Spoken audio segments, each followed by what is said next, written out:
ఈ రోజు మహాభారతంలోని 64వ అధ్యాయం. కౌరవ సైన్యం దుశ్శాసన నాయకత్వంతో అదే విధంగా పాండవుల వైపు భీమసేన. యుద్ధధ్వని గాలిని చుట్టుముట్టింది. శంఖాలు డప్పులు కేకలతో స్వాగత ఘోష మోగించారు. గుర్రాలు ఏనుగులు దూసుకుపోతా వీరులు సింహ గర్జనలు చేశారు. బాణాలు గాలిలో ఉల్కల వల్లే ఎగిరాయి. తండ్రులు కొడుకులు మేనమావలు మేనల్లుళ్ళు వాళ్ళ రక్త సంబంధాలు మర్చిపోయారు. అది ఒక భయంకరమైన యుద్ధం మొదటి రోజు మధ్యాహ్న సమయం పాండవ సైన్యం దారుణంగా కుదుపుకుంది. ఎక్కడైతే భీష్మ పితామహ ఆయన రథంలో వెళ్లారో అక్కడ విధ్వంసం నాట్యం చేసింది. అది భరించలేని అభిమన్యుడు ఆయన ముత్తాత మీద దాడి చేశాడు. ఎప్పుడైతే పెద్దవారు అయిన భీష్ముడు యువకుడైన అభిమన్యుడు యుద్ధంలో కలిశారో దేవుళ్ళు కూడా దాన్ని చూడడానికి వచ్చారు. అభిమన్యుడు జెండా బంగారపు రంగుతో కర్ణికర చెట్టుతో ఆయన రథంపై ఎగిరింది. అభిమన్యుడు బాణం కృతవర్మకి ఒకసారి, సల్యాకి 5 సార్లు, భీష్ముడికి 9 సార్లు తగిలింది. దుర్ముఖుడు రథం అభిమన్యుడు సూది లాంటి బాణానికి ఇరుక్కుపోయి ఆయన తల నేలకి తాకింది.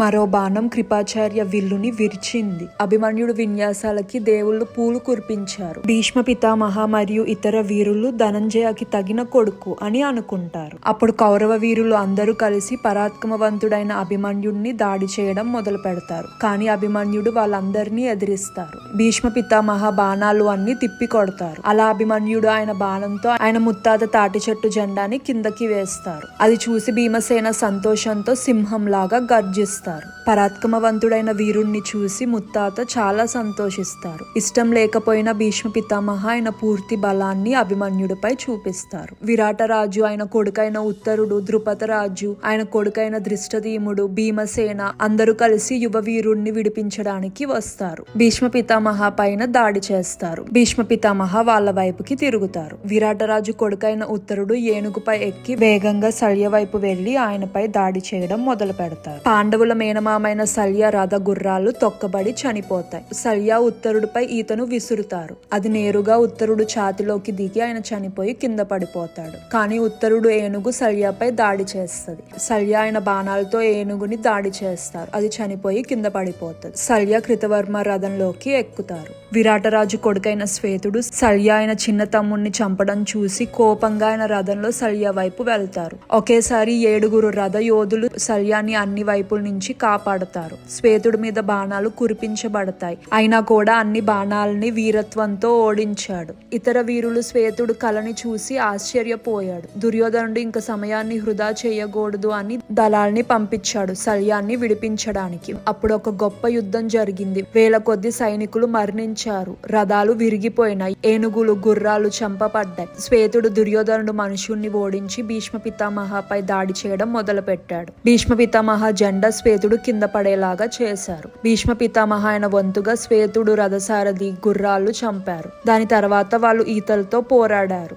శ్వేతుడు గదని తీసుకొని భీష్మ పితామహ రథం పైకి విసిరేశాడు. ఏ రథం అయితే ముక్కలుగా విరిగిపోయిందో. కానీ గదని విసిరినప్పుడే ఏం జరగబోతుందో తెలుసుకున్న భీష్మ పితామహ వేగంగా రథంలో నుంచి దూకి బాణాన్ని శ్వేతుడిపై వేశారు. ఆ బాణం తగిలి శ్వేతుడు మరణించారు. దుశ్శాసన సంతోషంతో నాట్యం చేశాడు. దాని తర్వాత భీష్ముడికి పాండవ సైన్యానికి గొప్ప పోరాటం జరిగింది. మొదటి రోజు యుద్ధంలో పాండవులు వాళ్ళ సైన్యాన్ని తీవ్రంగా నష్టపోయారు. ధర్మపుత్ర భయ ఆందోళనలో ఉన్నారు. మరోవైపు దుర్యోధనుడు సంతోషానికి అవధులు లేవు. పాండవులు కృష్ణుడి దగ్గరికి వచ్చి వాళ్ళ బాధని విన్నమించుకున్నారు. కృష్ణుడు యుధిష్ఠరుడితో ఇలాగా అంటారు: భరతుల్లో ప్రధానుడా, భయపడమాక.